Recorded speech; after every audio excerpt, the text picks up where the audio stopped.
The claim landed in my queue on a Thursday morning, the way hundreds of others had before it. A routine burglary loss report flagged for secondary review because the payout exceeded our automatic approval threshold. I almost assigned it to one of my junior investigators without reading past the summary page, the way I do with most of them, because after 11 years in fraud investigation, most files start to look the same before you're 3 lines in. This one didn't. The insured property was a lakeside vacation home in Cedar Hollow, reported stolen contents totaling $340,000, filed under a holding company called Ashworth Property Partners, LLC. I recognized the address before I recognized the company name, because I had spent 4 summers of my own marriage on that porch. I did not gasp. I did not call my husband's cell phone and ask him what he thought he was doing. I opened the file properly, the way I would for any claim that crossed my desk, and I began reading the inventory list line by line. A wall safe, a rare coin collection, 2 pieces of art the insured had valued at figures that made me sit back in my chair, none of which I had ever once seen inside that house in 9 years of visiting it. My husband thought, I would later learn,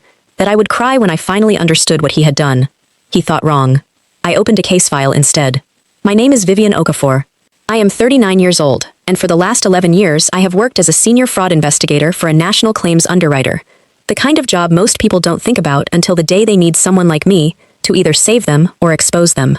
Before that, I spent 4 years on a fast track toward detective status with the city police department, a path I left not because I lost the appetite for it, but because the hours were incompatible with the family my husband and I said we wanted to build. I have a talent, the kind you don't choose so much as discover you were born with, for noticing the detail that doesn't belong. The receipt dated a day after the fire it supposedly documents. The witness statement that uses language too polished for how upset the person claims to have been. I believed, for most of my life, that the people who loved me would never need that particular talent turned in their direction. That belief did not survive the Thursday I opened that file. There is a particular kind of stillness that settles over you in a moment like that. One I recognize now from every claimant interview I've ever sat through with someone who just found out the number in front of them isn't what they thought it was. My coffee had gone cold on my desk. My assistant knocked twice, and I told her, without looking up, that I needed the next hour uninterrupted, and she must have heard something in my voice because she didn't ask why. She simply closed the door quietly behind her and left me to it. I read the inventory list a second time, slower, and then a third, and somewhere around the third pass I stopped being a wife who had stumbled onto something and became, entirely, an investigator with a file open on her own desk. I met Marcus Bellwether 9 years ago at an industry dinner honoring hospitality developers who had rebuilt properties after storm damage along the coast. He had just broken ground on his second boutique hotel at the time, and he had the specific gravity that certain men develop around ambitious projects. People leaned toward him at the table without quite meaning to. I left the police track 18 months into our relationship, not because he asked me to exactly, but because we talked about a future that needed one of us working hours that could bend, and I told myself, at the time, that claims investigation was simply the same skill set aimed at a calmer target. For a long while, I believed that. I built a career I was proud of. I told myself the trade had been an even one. There were good years in that marriage, real ones I don't discount now even knowing everything I know. But there were also small moments I filed away without examining, the way I sometimes catch myself doing with a claim that doesn't quite sit right but doesn't yet justify a full investigation. A renovation invoice for the lake house that came in nearly double the contractor's verbal quote, which Marcus explained away as a permit issue. A locked filing cabinet in his home office that he said held nothing but old tax returns. A 3-day trip to inspect a property upstate that somehow generated no photographs, no notes, nothing at all when I asked him afterward, casually, how the site had looked. I let all of it go, the way you let things go with someone you've built a decade around, because auditing your own husband is a particular kind of loneliness I wasn't ready to choose for myself yet. His closest friend and longtime general contractor, Dario Voss, was the person who made our circle feel like more than just business. Dario had built half the properties in Marcus's portfolio with his own crew, and he was at every anniversary dinner, every holiday, quick with a story that made the whole table laugh, and quicker to raise a glass to the 2 smartest people I know, whenever Marcus and I were in the same room. I liked him enormously. I would come to understand much later that liking someone and trusting them with your entire financial life are 2 very different decisions, and I had let the first one stand in for the second for far longer than I should have. I think about one particular evening now, 3 or 4 years into the marriage, when Marcus came home late from what he said was a walkthrough at the lake property and smelled faintly of smoke, not cigarette smoke, something heavier, like a fireplace that had been fed too much green wood. I asked him about it lightly, the way you ask your husband something you don't yet think is worth an argument, and he told me the caretaker had been burning brush near the dock, and he'd stood too close talking permits with him. I believed him completely at the time. I would learn, much later, reading through Dario's contractor invoices, that no brush clearing work had ever been billed to that property in the entire month in question, and that the walkthrough fell exactly 9 days before the first of the 2 earlier smaller claims I would eventually uncover. At the time, though, I only remember thinking that he smelled like a stranger's house, and choosing, the way I chose so many other times, to let the thought pass through me without stopping to write it down.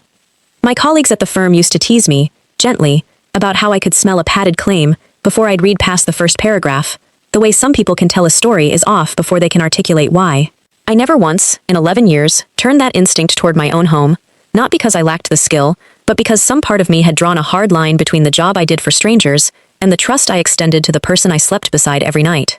I understand now, that line was never as solid as I believed it was. It was simply a door I hadn't opened yet, because I wasn't ready to see what might be behind it. There was one dinner, early on, maybe 2 years into the marriage, when Marcus's father made an offhand remark about how the original family hotel, the one that burned down before I ever knew any of them, had been a complicated year for the insurance people. Marcus changed the subject so smoothly I almost didn't notice the pivot, and Desmond let it go without pushing, and I filed the comment away the way I file every stray detail that doesn't yet have a folder to live in. It would be 7 years before that folder finally opened, and when it did, that one dinner table sentence turned out to be the very first thread of the entire story. Back at my desk that Thursday, I did what I do for any file that crosses my line, regardless of whose name sits at the top of it. I pulled the policy history on the Cedar Hollow property and found it had been quietly rewritten 11 months earlier. The coverage limit on personal contents nearly tripled through a rider neither Marcus nor I had ever discussed at our own kitchen table, which told me immediately that whoever filed this claim had planned the ceiling before they ever staged the loss beneath it. I requested the alarm company's raw activity log rather than the summary report most adjusters accept at face value, because summaries are written by people and raw logs are written by machines, and machines don't know how to be convincing. The log showed the security system disarmed for 6 minutes on the night of the supposed break-in using the homeowner's own code, not a forced entry, not a bypass, a simple, unhurried disarm, followed by a rearm 6 minutes later, the exact rhythm of someone walking through their own house rather than fleeing a burglar. I spent the following weeks doing the part of this job nobody outside my field ever sees, the quiet accumulation that eventually becomes impossible to argue with. I cross-referenced the supposedly stolen rare coin collection against Marcus's own credit card statements and found the same collection purchased 18 months earlier from a private dealer in another state, paid for, curiously, out of the Ashworth Property Partners account rather than any personal card, which meant the stolen items had been bought specifically to be reported stolen, not collected out of any real interest in coins at all. I pulled contractor invoices from 3 other properties in Marcus's portfolio going back 4 years, and found a pattern that made my stomach turn the way it does whenever a case stops being about one bad decision and starts being about a system someone built on purpose. 2 prior claims, smaller ones, both routed through different adjusters at our own firm, so no single reviewer would ever see the pattern, both involving Dario's crews as the contractors of record for repairs that followed suspiciously convenient losses. People who believe they will never get caught do not spread their claims across different reviewers by accident. They do it because somewhere, at some point, someone taught them exactly how thin an insurance company's internal communication actually is. I thought, by the 3rd week, that I had found the whole shape of it, a husband and his contractor running a slow, patient fraud across a handful of properties, and that the worst of my work was simply deciding what to do with what I now knew. I was wrong, and the moment I understood how wrong reframed everything I thought I understood about the family I had married into. Buried in the archived claims system, under a policy number that predated my entire career at the firm, was the original loss report from the fire that had destroyed the first Bellwether Hotel 22 years earlier, the one Desmond had mentioned so briefly at that dinner years before. The investigator's notes on that file had never been closed out cleanly. There was a flag in the margin, an old-fashioned red tab scanned in along with the paper file, marking it for fraud referral, a referral that had quietly never been filed. I drove to Desmond and Corinne Bellwether's house 2 days later and asked Marcus's father directly, as calmly as I have ever asked anyone anything in my professional life, to tell me what had actually happened to that hotel. He was quiet long enough that I thought he might simply refuse, and then he told me the part of the story that reframed everything else I had spent 3 weeks building. The original fire had, in fact, started accidentally, faulty wiring in an old kitchen exhaust system, nothing anyone had staged. But the settlement the family received afterward had been inflated, deliberately, with Desmond's own hand on nearly every inflated line item, because the honest payout wouldn't have covered the debt the family was quietly carrying at the time. Desmond described it slowly, almost reluctantly, sitting in the same armchair he'd probably sat in for 30 years, describing how the two of them had spent evenings at the kitchen table after the fire, with a legal pad and a catalog from a furniture showroom, working backward from the number they needed, rather than forward from what had actually been lost. He said Marcus had been quiet through most of it, absorbing more than asking, the way a 20-year-old absorbs almost everything from a father he still wants to make proud. He said there had never been a single moment where he sat his son down and explained what they were doing was fraud, because that would have required saying the word out loud, and neither of them had ever been willing to say it, not then and until the afternoon I sat across from him, not since. He had taught his son how to do it not through any single lesson, but through 18 months of watching. As a 20-year-old, Marcus helped his father assemble the inventory lists, learning, without either of them ever naming it directly, that an insurance claim was a document you built rather than a document you simply reported. Desmond told me he had spent the last 2 decades hoping his son had never actually used what he'd absorbed that year. He confirmed everything in a signed statement 2 days later, delivered voluntarily to my firm's internal fraud unit before I ever had to ask him for one, because he said he was tired of being the only person who remembered exactly how the whole habit had started. I asked to speak with Corinne separately, a few days after that first conversation with Desmond, because I wanted to know whether she had carried any of this too, or whether it had been kept entirely between father and son. She met me for coffee at a diner neither of us had any reason to be recognized in, and she told me she had known only the shape of it, never the specifics, the way a person can sense a room has been rearranged without knowing exactly which pieces moved. She said she had asked Desmond once, years ago, whether the payout on the old hotel had been generous, and that he had answered so quickly and so smoothly that she decided, in that instant, it was safer for their marriage not to ask a second time. She told me she was sorry, and I believed her, though I also understood that her sorrow and my case file were 2 entirely separate things, and I did not let one soften the other. I spent a full weekend after that building what I privately call the master timeline, the same document I hand every policyholder or claimant at the end of a formal investigation, a single spreadsheet laying every date, every dollar amount, every counterparty in chronological order, until the pattern becomes impossible for anyone to argue with. I lined up the 3 claims side by side, the original hotel fire, the smaller staged loss from 4 years ago, and the Cedar Hollow burglary, and watched the method sharpen with practice across each one, the way any skill sharpens the more a person uses it without consequence. The rider increases came earlier each time. The disarm windows on the alarm logs grew shorter and more confident. Whatever fear Marcus might have carried the first time he inflated a number had, over 2 decades, worn down into something closer to routine. I brought the finished timeline to Odalise before I brought it anywhere near Marcus, because I wanted a second professional read on the file before I let a single personal conversation shape how I understood it. She sat with it for nearly 2 hours in her office, occasionally circling a date or drawing an arrow between 2 figures on separate pages, and at the end of it, she told me the thing I had already half suspected but hadn't let myself say out loud yet, that this wasn't a file describing one bad decision, it was a file describing a method, refined and repeated, and that methods, unlike single mistakes, almost never stop on their own. She asked whether I wanted her to loop in our compliance director immediately, or whether I wanted a week to decide how I planned to handle the personal side of it first. I told her I needed exactly 1 week, no more, and she agreed, on the condition that I let her hold a sealed copy of the entire file in a secure drawer in her own office in the meantime, so that nothing I had built could ever later be described as having gone missing, or edited, or softened by the person who happened to also be the investigator's husband. The moment everything finally broke into the open happened without me anywhere in the room. It happened at the company's 10th anniversary gala, a black tie fundraiser Marcus's hospitality group throws every year for a regional business journal, in front of nearly 200 guests including 3 members of our own claims department who had no idea, walking in that night, that they were about to witness the exact fraud one of their colleagues had spent a month quietly building a file on. My assistant, Priya Chandrasekaran, was there representing our firm's sponsorship table, and she called me before the valet had even brought her car around to tell me what she'd watched happen. Dario had cornered Marcus near the bar over a missing share of a payout from a smaller claim 2 years earlier, one Dario apparently believed he'd been shorted on. His voice never rose, Priya told me, which somehow made the whole thing land harder than shouting would have. He asked one question, evenly, close enough to Marcus's ear that only the people nearest the bar could hear it clearly. Where did my cut from the upstate claim actually go? Priya said Marcus's face went the color of the tablecloth, and that Desmond, standing 3 feet away with a drink he never lifted again that night, simply closed his eyes for a long moment, the particular stillness of a man watching something he had spent 20 years dreading finally arrive.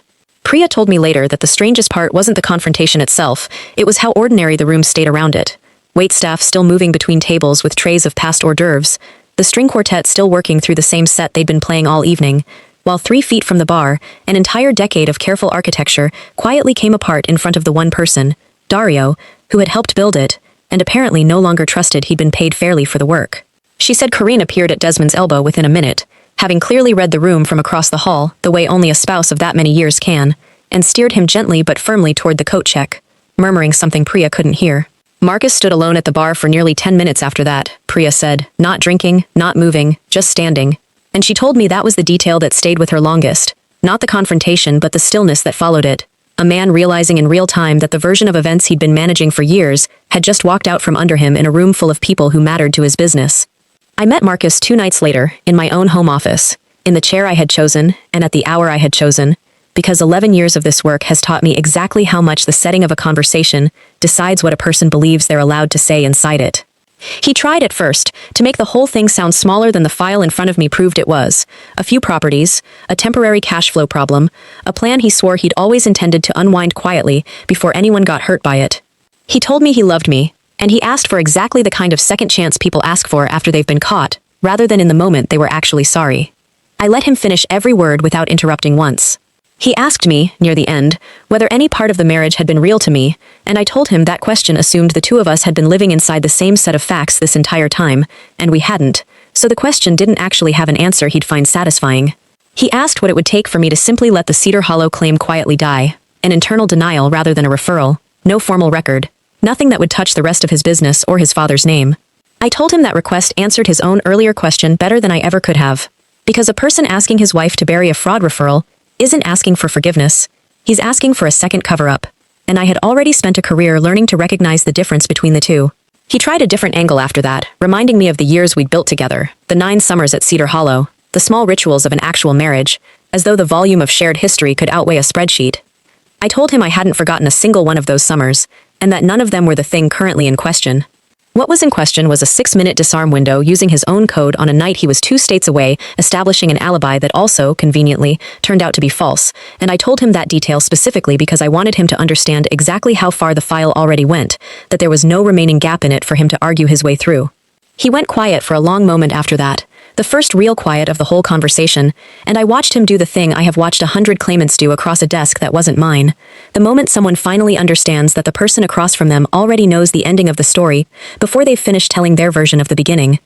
Then I told him that understanding why a person builds a lie is not the same thing as agreeing to keep living inside the structure of it, and that I had spent 11 years teaching insurance adjusters the exact difference between a documented loss and a story dressed up to look like one. His story did not hold, not on a single line item, and I told him so without raising my voice at all. He thought I'd cry. I had already opened a case file instead, and by the time we sat down in that room, it was 3 weeks deep and completely finished. Before I ever brought the file home to that conversation, I sat across from our firm's general counsel, a measured, unhurried woman named Odalise Ferrer, who has spent her career walking the line between internal fraud units and outside law enforcement, and I laid out everything I had built, the way I would for any policyholder's case. She read it twice without speaking, then asked me the only question that mattered before we went any further. Did I want this handled as my marriage, or did I want it handled as a case? Because those two paths use completely different rules, and most people who sit in that chair can't yet tell which one they actually need. I told her I wanted it handled as a case first, cleanly, on the record,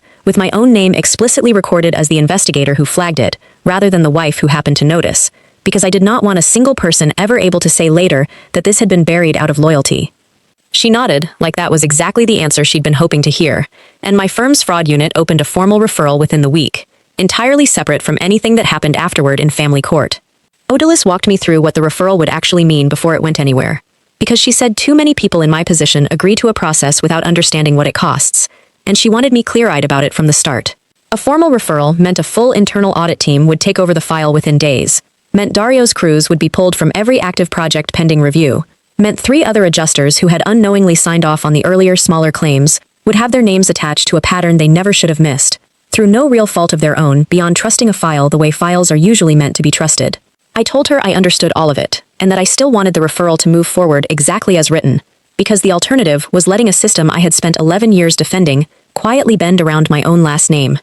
The legal and financial unwinding that followed was deliberate, not vindictive, because I had decided early on I did not want it to be anything else. Marcus's firm settled with our company through a negotiated restitution agreement, rather than a criminal referral, largely because Desmond's voluntary statement and my own clean documentation gave everyone a path that didn't require dragging 3 innocent employees and a dozen policyholders through years of litigation. Dario lost his contracting license for 18 months, and every future bid on our firm's preferred vendor list, permanently. I filed for divorce the same week the restitution agreement was signed, kept the modest house we'd bought early in the marriage since I'd paid the mortgage from my own salary for the better part of a decade, and declined, gently but completely, when Marcus asked, more than once, whether there was any version of us that could survive what I now knew. I told him some doors close not from anger but from a clarity you can't unknow once a case file has actually been finished, closed, and signed. The settlement negotiations themselves took 4 months, longer than I expected, mostly because Marcus's business attorney kept trying to fold the restitution agreement and the divorce settlement into a single combined document, and my attorney and I refused every version of that arrangement on principle. We wanted the two processes legally separate, the fraud handled entirely on its own record with no leverage traded between the two, and no clause anywhere that could later be read as my silence having been purchased in exchange for a more generous division of property. In the end, I kept the house and my full retirement account, untouched by any of it. And Marcus retained his ownership stake in the hospitality group on the condition that an independent compliance officer, unaffiliated with the family entirely, would review every claim the company filed for the next 5 years. Desmond, for his part, insisted on personally covering the restitution owed on the original hotel fire from 22 years earlier, a debt that had technically expired under the statute of limitations, years before I ever opened that first file, but one he said he intended to pay regardless, because some debts, he told me, quietly, over that same diner coffee cup Corinne and I had used weeks earlier, don't actually become smaller, just because the law stops asking you to settle them. Odalys asked me, near the very end of the whole process, whether I regretted opening the file at all that Thursday, whether some quieter part of me wished I had simply reassigned the claim to a junior investigator the way I almost had, and let someone else's name sit on top of the discovery instead of mine. I told her the honest answer, which surprised even me a little when I heard myself say it out loud, that I didn't regret a single hour of it, not the sleepless weeks, not the diner conversations, not even the 4 months of settlement negotiations that felt, at times, like they would never actually end. I told her that the version of myself who might have looked away from that file was a version I had spent 11 years training myself not to become, for every stranger who ever sat across my desk, and I wasn't about to make an exception the one time the name at the top of the file happened to be my own. Odalys just nodded at that, the way she does when she's already decided a conversation is finished, because the person across from her has said the truest thing they're going to say, and she told me, almost offhand, that in 20 years of running fraud referrals through this department, she had never once seen a case handled with less self-pity than mine, and that she intended to use it, carefully anonymized, in the firm's own internal training going forward, which is a version of the same instinct that eventually led me to keep my own redacted copy for exactly the same purpose. The compliance restructuring at Marcus's firm took the better part of a year to fully implement, and I stayed entirely outside of it by design, communicating only through Odalys and my own attorney, rather than directly with anyone still involved in the business. I heard, secondhand, the way you hear most things about a life you've stepped fully out of, that the independent compliance officer Desmond insisted on hiring turned out to be remarkably thorough enough that 2 additional minor discrepancies surfaced in claims filed years before I ever met Marcus. Discrepancies nobody, including Desmond, had apparently known about. Evidence that whatever had started at that kitchen table 22 years earlier had, at some point, grown a little beyond even his own careful oversight. It has been just over 2 years now since that Thursday morning claim landed in my queue. I left the claims side of the industry entirely about a year later and started a small consulting practice with 2 former colleagues who each carried their own version of exactly what I'd lived through. One had spent 4 years unknowingly notarizing documents for a partner running a similar contents fraud scheme across rental properties. The other had discovered, the hard way, that her fiancé's consulting income was actually a slow-motion staged injury claim operation involving 3 different insurers. We call the practice Threadline Advisory, and most of the people who walk through our door arrive the same way I arrived at my own desk that Thursday, holding a document that doesn't quite add up and a growing, uncomfortable certainty about whose name is attached to it. We teach investigators, and increasingly, a handful of everyday spouses referred to us through attorneys, how to read the raw log instead of the polished summary, how to notice the ceiling that was raised right before the loss occurred beneath it, and how to trust the 6 minutes on an alarm log over whatever calm explanation someone offers you across your own kitchen table. Just a few months ago, a woman came into our office holding a claims letter for a rental property she hadn't even known her fiancé owned, filed under an LLC with a name close enough to his own that it clearly hadn't been designed to fool a stranger, only to fool her. I recognized the exact stillness in her voice, the same clinical calm I remember reaching for myself that Thursday morning 3 years ago, the tone people use right before they decide whether to fall apart in front of you or start taking careful notes instead. I handed her a legal pad, the way Odalys essentially handed me the roadmap to my own case, and I told her the only principle that has ever actually mattered in this work, in any of the versions of it I've now lived on both sides of. Build the complete file before you say a single word out loud, because documents don't know how to soften a lie the way people do, and a raw log, once you know how to read one, never once tries to make you feel better about what it shows you. I think about Corinne sometimes, more than I expected I would this far out, and I find I don't actually resent her, even understanding now that her decision not to ask a second question protected a marriage at a cost she never fully priced out, until I sat across from her at that diner. I think the real lesson underneath all of it was never really about Marcus specifically, or the coin collection, or even the 6 minutes on that alarm log. It's that a family can build an entire private language around a habit nobody wants to name directly, generation after generation, each person telling themselves they're only protecting the person they love, until eventually someone outside that language, someone with the right training and the wrong last name, opens a file and reads it the way it was always actually written. Priya still works the desk beside mine most days, though our firm eventually became one of our first referral partners at Threadline, sending us the cases their internal teams flag as too personally complicated to handle cleanly in-house. The ones where a spouse, a sibling, or a business partner sits too close to the claim for anyone inside the building to feel confident staying objective. She jokes, sometimes, that I built an entire second career out of the worst month of my personal life, and she isn't wrong, though I don't think of it as something built out of the worst month so much as something built despite it, using exactly the skills that month forced me to sharpen faster than I ever would have chosen to on my own. I still keep a copy of that original Cedar Hollow file, redacted now, stripped of anything that could identify a real policyholder, in a drawer in my office at Threadline. Not out of sentiment, but because I use it, still, as a training document for new hires, the cleanest example I own of how a pattern hides in plain sight until someone finally reads the raw log instead of the polished summary sitting on top of it. I tell every new investigator who reviews it the same thing I eventually told myself that Thursday morning, the sentence that has become something close to a mantra in our small office. The story someone tells you about a loss is never the file. The file is the only thing that was never trying to convince you of anything. There is a woman I still think about occasionally, who came through Threadline in our first year. A school teacher, whose husband had run a much smaller version of the same pattern, 3 modest claims over 6 years on a rental duplex they owned together, never enough at any single point to draw real scrutiny. Exactly the kind of slow, patient fraud that survives specifically because nobody bothers to look at it as a pattern, rather than 3 separate, forgettable inconveniences. She told me, in our first meeting, that she had actually noticed something felt slightly off about the second claim years earlier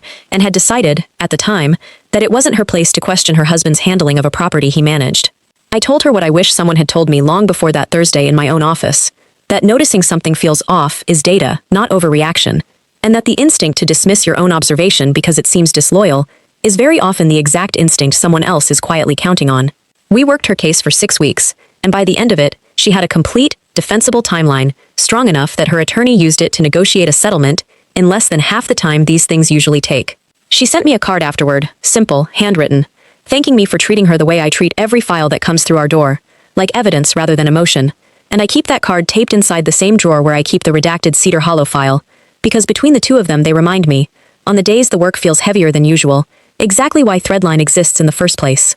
I moved out of the Cedar Hollow house entirely about 8 months after the settlement finalized, not because I needed to, financially or otherwise, but because I found I no longer wanted a lake view that carried that particular history behind it every summer. I sold it to a young couple who had no idea what the porch had once meant to a marriage that no longer existed, and I remember standing in the empty living room the day I handed over the keys, running my hand along the same railing where Marcus and I had once hung string lights for our 5th anniversary, and feeling, mostly, a kind of clean, uncomplicated relief I hadn't expected to feel that strongly. I bought a smaller place closer to the office instead. Nothing dramatic, just a 2-bedroom with good light and no history attached to it yet. And I have spent the 2 years since slowly building a version of a life that belongs entirely to me, in a way I'm not sure any version of my life ever fully did before that Thursday. Desmond and I still speak occasionally, more than I expected we would given everything, mostly brief calls around the holidays, mostly about nothing important. He sent a card the day Threadline officially opened its doors, no note beyond a single line thanking me for handling everything, in his words, the way it should have been handled the first time, 22 years ago. I keep that card in the same drawer too, not because I've forgiven what he taught his sons so many years before I ever met either of them, but because I think it matters, in this work, and probably in most work, to be able to hold 2 true things at once. That a person can cause real harm, and also, eventually, tell the truth about it when it finally costs them something to do so. Dario reached out once, almost a year after everything settled, not to apologize exactly, but to ask, in a voicemail I listened to twice and never returned, whether I thought Marcus would have kept the pattern going indefinitely, if that anniversary gala had never happened, if Dario himself had simply stayed quiet about his missing cut, rather than confronting Marcus in front of 200 people. I thought about that question longer than I expected to. I don't actually know the answer. I know that the file I built didn't depend on that confrontation to exist, that I would have finished my own investigation and filed my own referral, regardless of what happened at any gala, but I also know that Dario's public confrontation is the reason the whole family found out at the same time, rather than in the staggered, carefully managed sequence Marcus might otherwise have controlled. I think, in the end, that's the part neither of them anticipated when they built their arrangement all those years ago. That fraud requires trust between the people running it, just as much as it requires deceiving the people outside it. And trust between 2 men quietly stealing from the same pool of money was always going to be the weakest structural point in the entire design. My mother asked me, not long after the divorce was finalized, whether I was angry, And I told her the truest thing I could offer her at the time, that anger had never really been the dominant feeling in any of it, not even in the moment I first opened that folder in my own queue. What I felt, mostly, across the entire 3 weeks I spent building that file, was a kind of steady, almost professional clarity, the same feeling I get on any case where the pattern finally resolves after days of pieces that don't yet fit. I think that clarity is what confused Marcus the most, in the end, more than any anger could have. He had, I believe, genuinely expected tears, expected a version of me collapsing across our kitchen table, the way I imagine he'd rehearsed the conversation in his head more than once. He got a case file instead, complete, cited, and already 3 weeks finished by the time he understood there was anything left to argue about. So that is where I am now, a little over 2 years out from that Thursday morning claim, running a firm built entirely out of the worst discovery of my professional and personal life, and somehow more certain of who I am inside my own work than I have ever been. I don't know exactly how Marcus is doing these days, only the fragments that reach me occasionally through people who still speak to both of us out of old habit, and some quiet, professional part of me remains genuinely curious whether the compliance overhaul at his firm holds, or whether, given enough time, a pattern that patient finds a new, quieter way back in. I suppose that's the part of this job I never fully leave behind, even in my own life. Some files you close. You just never entirely stop watching them, not really. Not the ones that taught you the most about yourself while you were building them. If you had been the one sitting at that desk with that claim in front of you, tell me honestly, would you have opened your own case file the way I did, methodically, 3 weeks deep, before saying a single word out loud? Or would you have confronted him the moment you recognized that address? Let me know in the comments where you're watching this from tonight. I genuinely read every single one. And if stories like this one, women who turned the worst discovery of their lives into the exact thing that saved them, are the kind of thing you want more of, go ahead and hit subscribe, because there's another one coming very soon. Priya was the only person at the firm I brought in early, not because company policy required it yet, but because I needed one other set of trained eyes to confirm I wasn't seeing a pattern out of some private, understandable panic, rather than out of the evidence itself. I printed the alarm log, the rider history, and the coin dealer receipt, stripped every name off the top, and asked her, flatly, professional to professional, what she'd flag on a file that looked exactly like this one. She went quiet reading it, the particular quiet of someone who has done this job long enough to recognize a staged loss on sight, and then she looked up at me and asked whose file it actually was. I told her. She didn't say anything for almost a full minute, and then she asked what I needed from her. Not whether I was sure, not whether I wanted to reconsider, simply what I needed, and I have not forgotten that she asked it exactly that way, because it was the first moment in the entire ordeal that I felt like a colleague being taken seriously, rather than a wife who might be overreacting. Priya and I spent the following 2 evenings after work, off the clock, sitting in her car in the office parking garage, rather than either of our homes, running through every scenario the file could support once it moved beyond the two of us. We talked through what would happen if Marcus somehow discovered the private case file before I was ready, whether he might try to withdraw the claim quietly and blame a clerical error, whether Dario might get spooked and destroy his own contractor records before anyone thought to request them. I built in safeguards for each version, requesting Dario's invoices under a routine vendor audit that gave no indication anything specific had triggered it, timing my formal document requests so nothing arrived at the Bellwether household in an envelope Marcus might recognize before I was finished. Priya said, more than once during those 2 evenings, that she had never seen me work a file this carefully, and I told her, honestly, that I had never had this much at stake in one before, not even the cases early in my career that had put people in front of a grand jury. There was a night, about 10 days into the investigation, when Marcus and I sat across from each other at our own kitchen table over a completely ordinary dinner, and he asked, casually, how work had been, the same question he'd asked 1,000 times before. I told him it had been steady, which was true in the sense that steadiness was exactly what I was cultivating on purpose. A flat, unremarkable surface, stretched carefully over 3 weeks of the most demanding work of my career. He had no idea, that night, that the woman passing him the salt had already read his father's 22-year-old fraud referral, already cross-referenced his coin collection against a private dealer's invoice, already built a file thick enough to end the exact life we were both sitting inside. I remember thinking, watching him cut into his chicken without a single flicker of concern on his face, that this was probably close to how it had felt on his side for years, carrying something enormous underneath something completely ordinary, and understanding, for the first time, exactly how much discipline that kind of double life actually requires.